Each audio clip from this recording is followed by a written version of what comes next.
All right, hello out there, and welcome to my channel.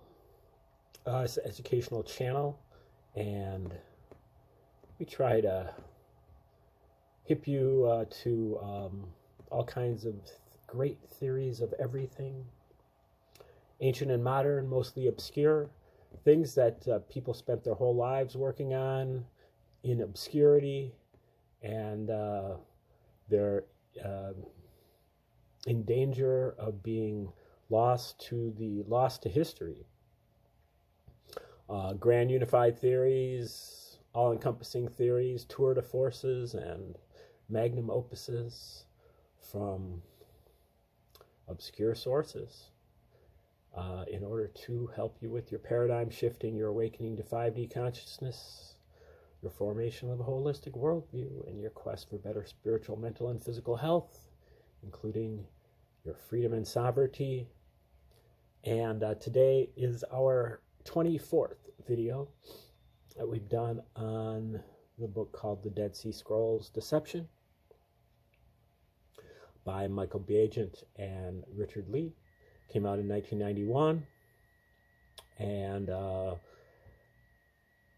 it describes the discovery of the Dead Sea Scrolls in 1947 near Qumran, about 20 miles from Jerusalem.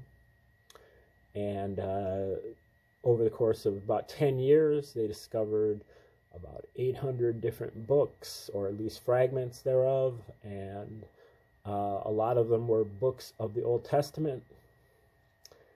Every single book of the Old Testament except for Esther, and multiple copies of most of the books. But there's also a lot of other material there that explains how this sect that kind of lived in there like a monastery, how they looked at life, how they went through life, their rules and regulations, and their rituals.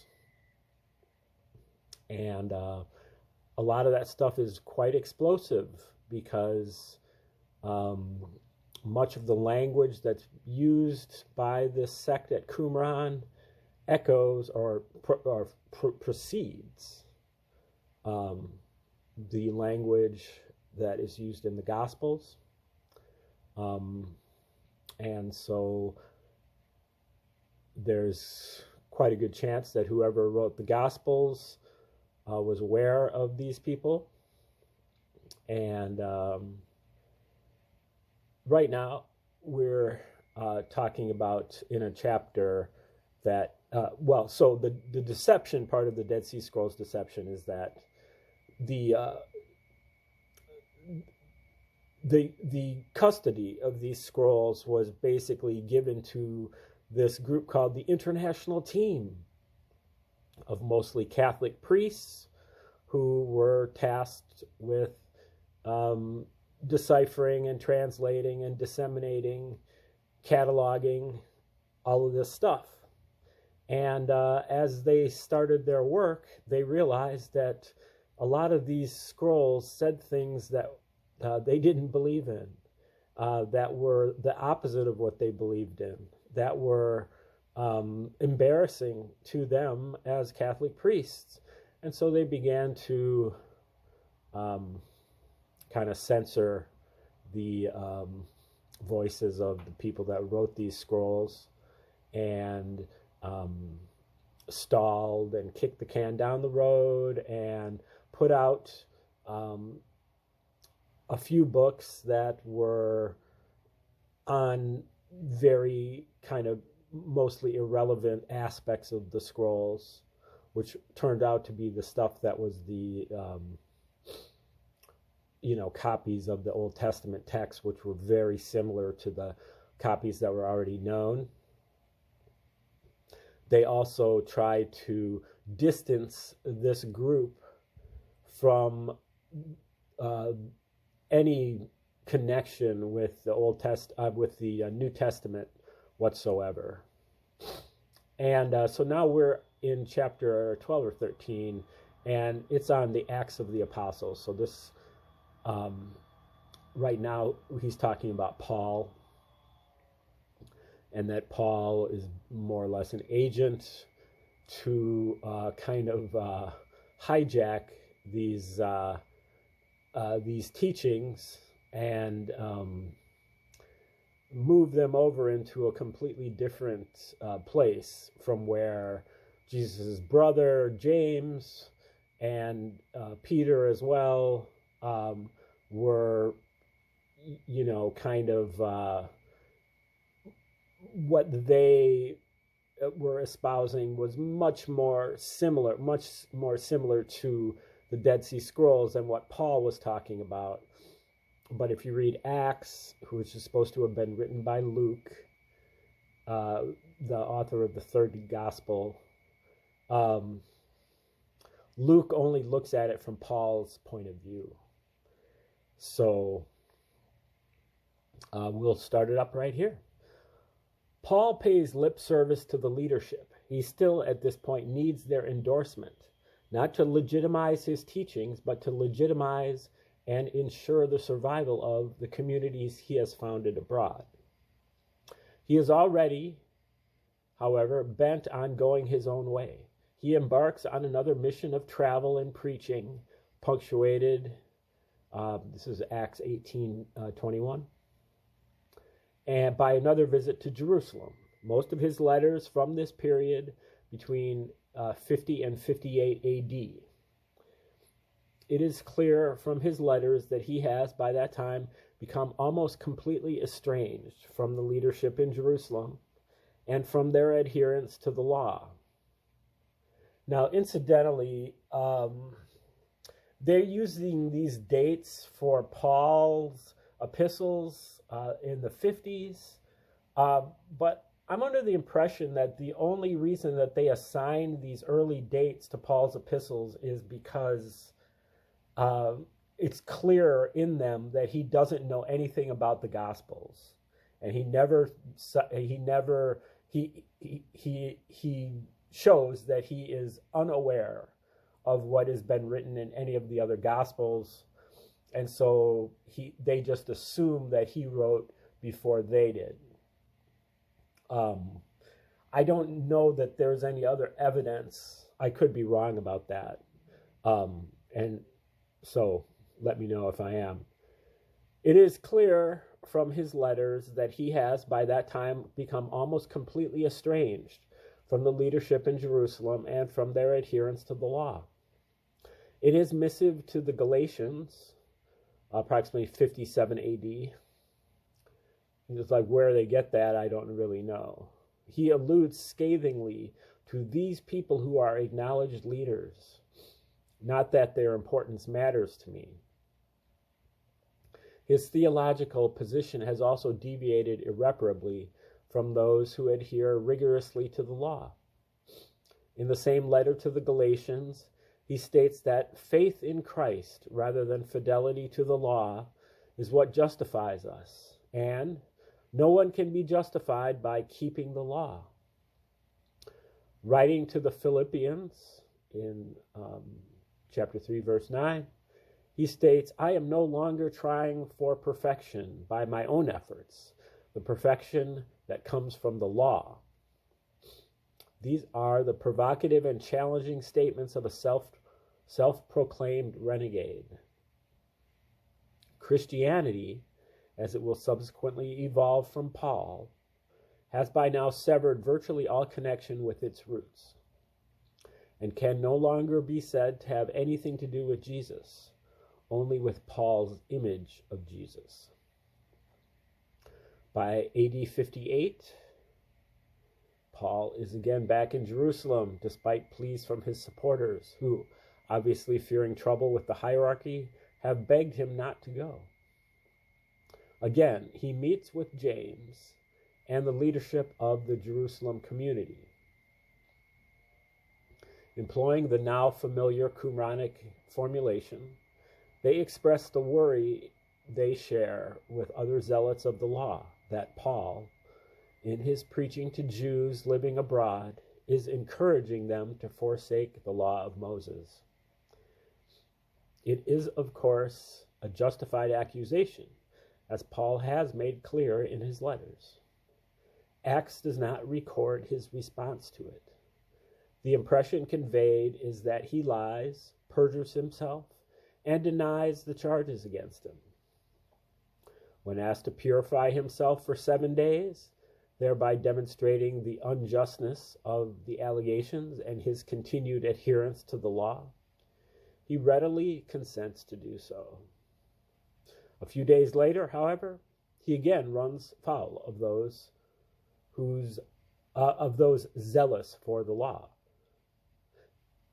who are rather less temperate than James.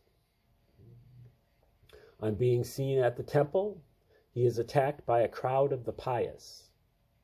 This, they claim in their anger, is the man who preaches to everyone everywhere against the law. A riot ensues and Paul is dragged out of the temple, his life in danger. In the nick of time, he is rescued by a Roman officer who, having been told of the disturbance, appears with an entourage of soldiers. Paul is arrested and put in chains, on the initial assumption, apparently, that he is a leader of the Sicarii, the zealot terrorist cadre. Now, again, Vasculin and Sheldon write in their book on Operation Messiah, you know, if you really follow what Paul does, he basically is like he's like a human false flag attack. You know, everywhere he goes, there's a riot, and he gets away, and you know, kind of everybody else is like left there holding the bag. So at this point, the narrative becomes increasingly confused, and one can only suspect that parts of it have been altered or expurgated. According to the existing text, Paul, before the Romans can trundle him off, protests that he is a Jew of Tarsus and asks permission to address the crowd who had just been trying to lynch him. Weirdly enough, the Romans allow him to do so. Paul then expatiates. I do not know what that word means. On his Pharisaic training under Gamaliel, a famous teacher of the time. On his initial hostility toward the early church, on his role in the death of Stephen, on his subsequent conversion. All of this, or perhaps only a part of it, though one cannot be certain which part, provokes the crowd to new ire. "Rid the earth of this man," they cry. "He is not fit to live." And that's in Acts 22:22. Ignoring these appeals, the Romans carry Paul off to the fortress, presumably the Antonia fortress, the Roman military and administrative headquarters. Here, they intend to interrogate him under torture. Interrogate him for what? To determine why he provokes such hostility, according to Acts. Yet Paul has already made his position clear in public, unless there are elements of his speech that, in a fashion not made clear by the text, the Romans deemed dangerous or subversive. In any case, torture by Roman law could not be exercised on any individual possessing full and official Roman citizenship, which Paul, having been born of a wealthy family in Tarsus, conveniently does. Invoking this immunity, he escapes torture, but remains incarcerated. Now, I think that's an assumption that they're making, that he does say that he's a Roman citizen, and then they assume that since he's a Roman citizen, that he was born of a wealthy family in Tarsus. Because in order to get Roman citizenship, apparently you do have to be pretty much wealthy. But I'm not sure if that's the case here. If Paul is actually an intelligence agent, then, you know, that doesn't really apply. Or if he's somebody he says he's not, or if he's lying about his citizenship, or whatever. Anyway, invoking this immunity, he escapes torture, but remains incarcerated. In the meantime, a group of angry Jews, 40 or more in number, meet in secret. They vow not to eat or drink until they have brought about Paul's death. The sheer intensity and ferocity of this antipathy is worth noting. One does not expect such animosity, not to say such a preparedness for violence, from ordinary Pharisees and Sadducees.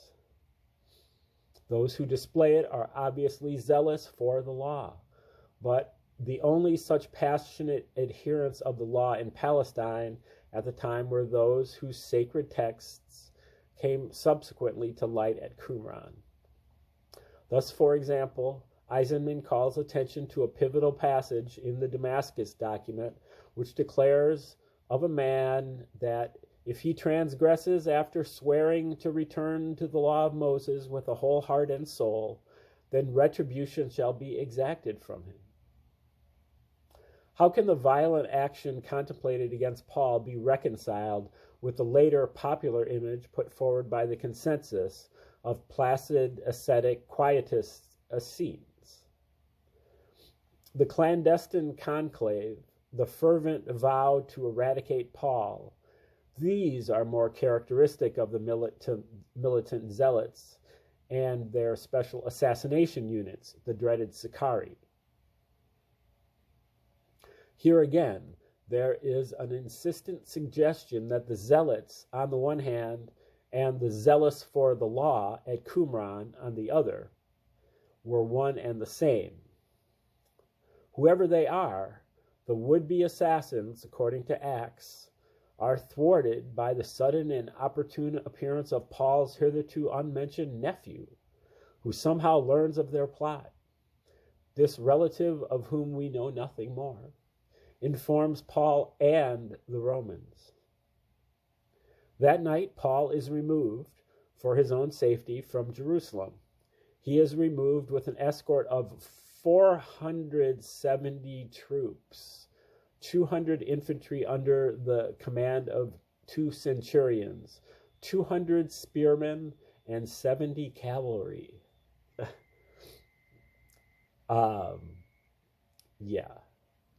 It,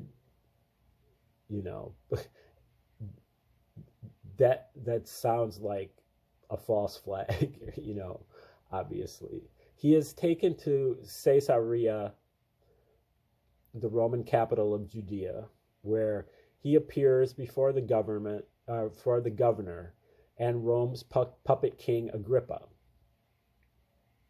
As a Roman citizen, however, Paul has a right to have his case heard in Rome, and he invokes this right. As a result, he is sent to Rome ostensibly for trial. There's no indication of what he will be tried for. After recounting his adventures on the journey, including a shipwreck,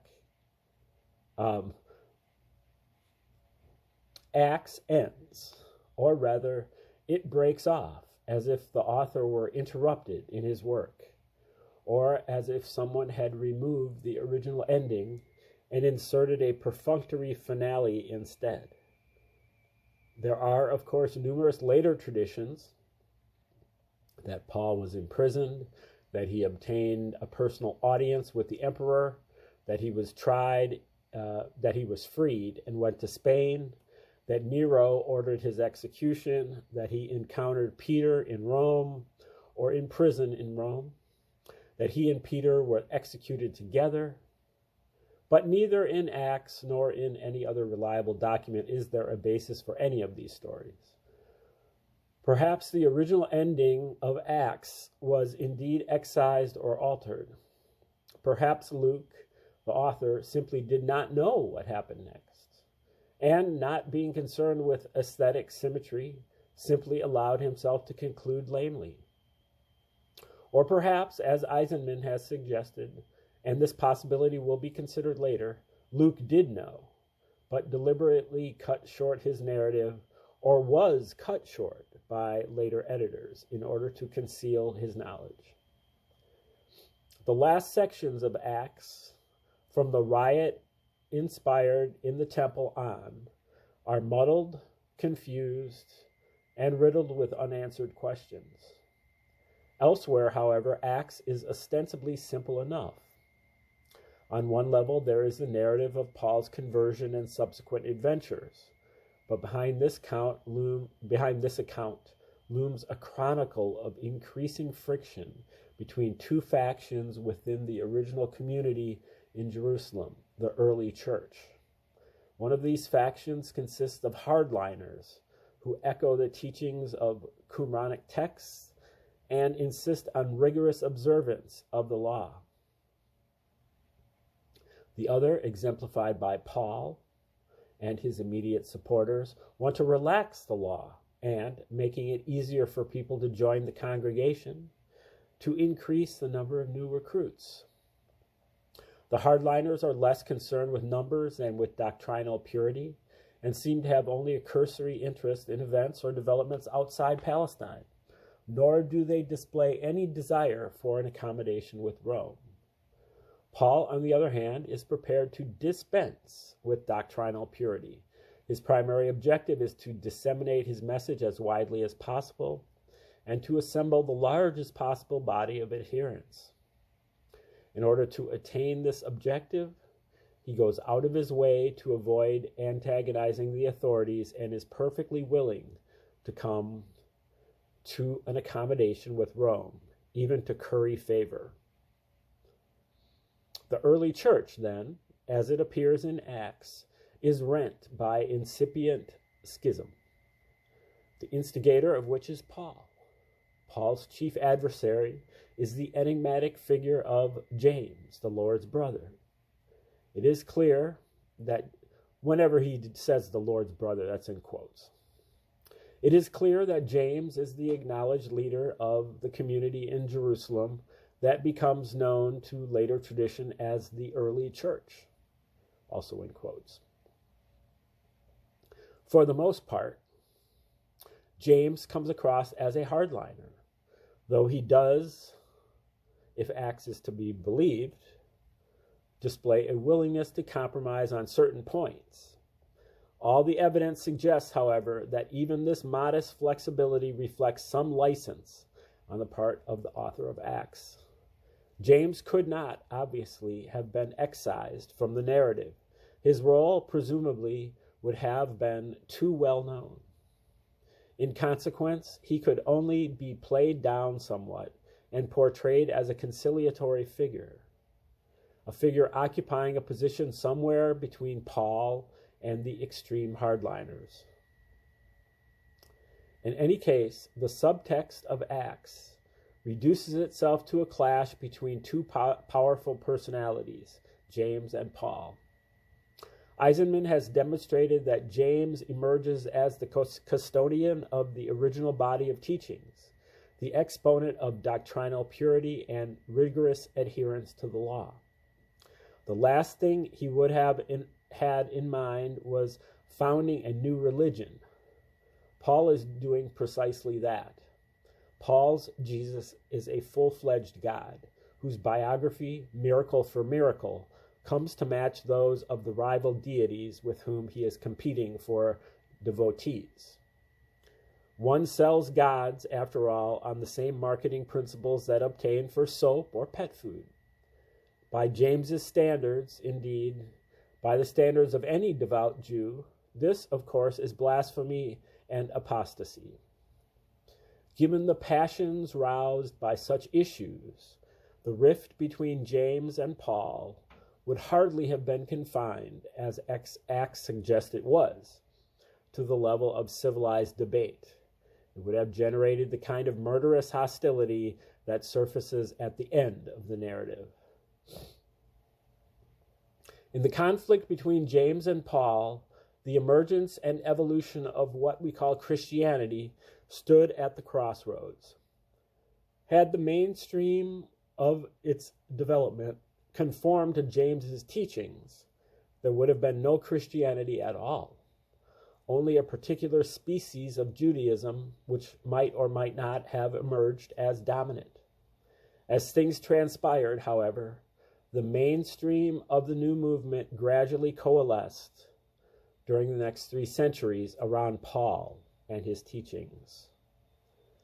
Thus, to the undoubted posthumous horror of James and his associates, an entirely new religion was indeed born, a religion which came to have less and less to do with its supposed founder. Okay, that's the end of chapter 12. And I will start up with chapter 13, which is called James the Righteous. The Righteous, in quotes. If James played so important a role in the events of the time, why do we know so little about him? Why has he been relegated to the status of a shadowy figure in the background? Those questions can be answered simply enough. Eisenman stresses that James, whether he was literally Jesus' brother or not, had known Jesus personally in a way that Paul never did. In his teachings, he was certainly closer to the source than Paul ever was, and his objectives and preoccupations were often at variance with Paul's, were sometimes indeed diametrically opposed. For Paul, then, James would have been a constant irritant.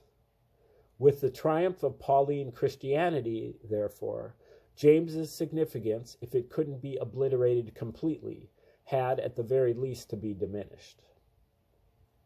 Unlike a number of personalities in the New Testament, James does seem to have been an historical personage, and, moreover, one who played a more prominent role in the affairs of his time that is generally recognized. There is, in fact, a reasonably copious body of literature pertaining to James, even though most of it lies outside the canonical compilation of the New Testament. In the New Testament itself, James is mentioned in the Gospels as one of Jesus' brothers, though the context is generally vague or confusing and has obviously been tampered with. In Acts, as we have discussed, he assumes rather more prominence, though it is not until the second part of Acts that he emerges in any kind of perspective. Then, with Paul's letter to the Galatians, he is clearly identified as the leader of the so-called early church, who resides in Jerusalem and is attended by a council of elders. Apart from those that impinge on Paul, however, one learns little of his activities and even less about his personality and biography. Neither is the letter of James in the New Testament of much value in this respect. The letter may indeed derive from a text by James, and Eisenman has drawn attention to its Qumranic style, language, and imagery. It contains, in James 5:6, an accusation whose significance will become apparent shortly, an accusation to the effect that you murdered the righteous or just man. Again, however, no personal information is vouchsafed. Such is James's role in Scripture proper. But if one looks further afield, a portrait of James does begin to emerge. This is the research which Eisenman has been pursuing over the last few years. One source of information he has emphasized is an anonymous text of the early church, the so-called Recognitions of Clement, which surfaced very early in the 3rd century. According to this document, James is preaching in the temple when an unnamed enemy,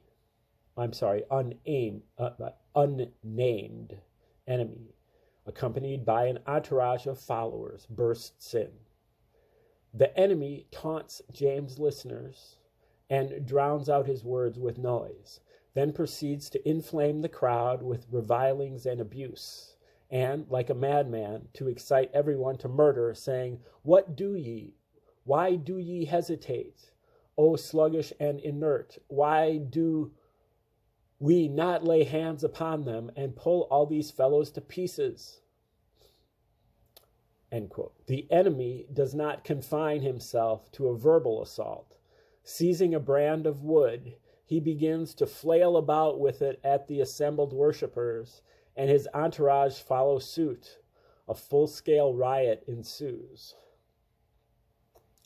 Quote, Much blood is shed. There is a confused flight, in the midst of which that enemy attacked James and threw him headlong from the top of the steps. And supposing him to be dead, he cared not to inflict further violence upon him. So that is from that Recognitions of Clement document. James, however, is not dead. According to the Recognitions of Clement, his supporters carry him back to his house in Jerusalem.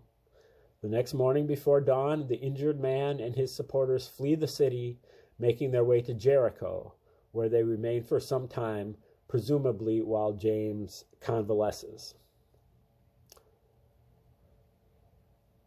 For Eisenman,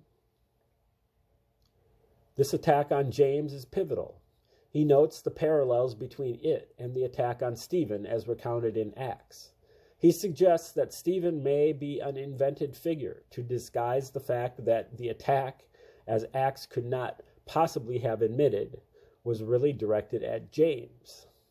And he points out that Jericho, where James flees for refuge, is only a few miles from Qumran. What is more, he argues, the flight to Jericho has a ring of historical truth to it. It is the kind of incidental detail that is unlikely to have been fabricated and interpolated, because it serves no particular purpose. As for the enemy, there would seem to be little doubt about his identity. The Recognitions of Clement concludes, quote, "Then after 3 days, one of the brethren came to us from Gamaliel, bringing us secret tidings, that the enemy had received a commission from Caiaphas, the chief priest, that he should arrest all who believed in Jesus and should go to Damascus with his letters." Okay, we're going to stop right there and finish up this chapter hopefully tomorrow. He's going to get into some talk about Josephus and his book Antiquity of the Jews, which will help maybe sort this out a little bit about James, the, quote, Lord's brother. And thanks for tuning in so far. Thanks for tuning in today. And come back tomorrow to find out what happens. Have a great